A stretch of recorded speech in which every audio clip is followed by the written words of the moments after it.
जी Nadreen, खबर शामिल करते हैं हारूनाबाद से। हमारे bureau chief Bahawalnagar Khurram Shahzad Malik की रिपोर्ट के मुताबिक फजलुर रहमान बलोच असिस्टेंट कमिश्नर हारूनाबाद की चौधरी लतीफुल्ला असिस्टेंट डायरेक्टर ज़राअत के हमरा दबंग कार्रवाइयाँ।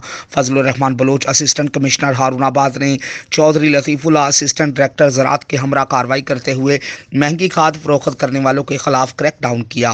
3 दुकानदारों को महंगी खाद फरोख्त करने पर 80,000 रुपये का जुर्माना किया गया। इसी तरह फकीर वाली में महंगी खाद फरोख्त करने वालों के खिलाफ क्रैकडाउन में 3 दुकानदारों को महंगी खाद फरोख्त करने पर 65,000 रुपये का जुर्माना किया गया। इस मौका पर असिस्टेंट कमिश्नर हारूनाबाद फजलुर रहमान बलोच ने regional union of journalist Pakistan tehsil Harunabad के सहाफ़ियों से गुफ्तगू करते हुए कहा कि गिरां फरोशी करने वाले हरगज़ माफ़ी के मुस्तहिक नहीं।